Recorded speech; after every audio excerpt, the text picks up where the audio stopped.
Have you ever looked back at a past relationship and thought, what on earth was I thinking? At that time, everything felt right, exciting, and magical. But later, it feels like your brain was on airplane mode while your heart was making all the decisions. If you've been there, relax. You're not alone. Today, we're talking about why we so often fall for the wrong people, even when the warning signs are right in front of us.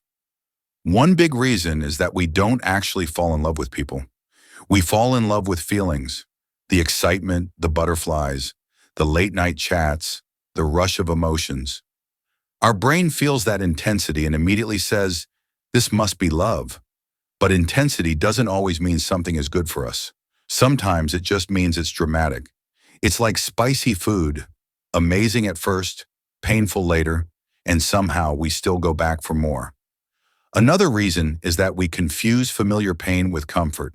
If you grew up around emotional distance, inconsistency, or confusion, your brain learns that this is normal. So when you meet someone who gives you the same mixed signals, your mind says, oh, I recognize this. Even if that pattern hurt you before, it feels familiar, and familiar feels safe. That's why many people keep dating the same type again and again. Different face, same emotional problems. Then comes the most dangerous word in relationships, potential. They're not like this all the time. They'll change. They just need time. We don't fall for who the person actually is. We fall for the version of them we imagine in our head. But a relationship is not a renovation project. You're not there to fix, heal, or upgrade someone. If someone shows you who they are in the beginning, believe them. Loneliness also plays a huge role. When you feel lonely, even the smallest amount of attention feels special. A good morning text feels romantic. A little effort feels like a big deal. Suddenly, basic kindness looks like love. Loneliness lowers standards so quietly that you don't even notice it happening. Before you know it, you're accepting things you would normally never accept. Sometimes ego gets involved too.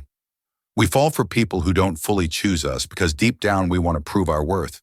We think, if I can make them love me, it means I'm enough.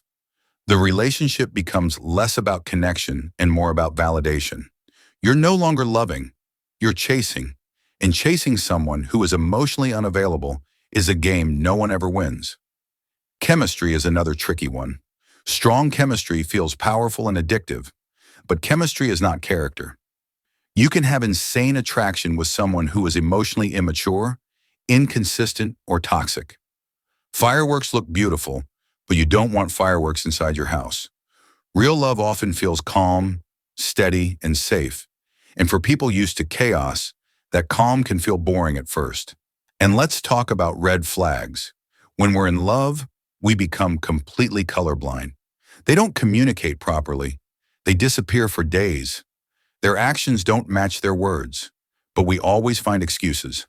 They're busy. They're scared of commitment. They've been hurt before. It's funny how we become lawyers for people who would never defend us the same way. The deepest reason we fall for the wrong people is that we haven't fully chosen ourselves yet.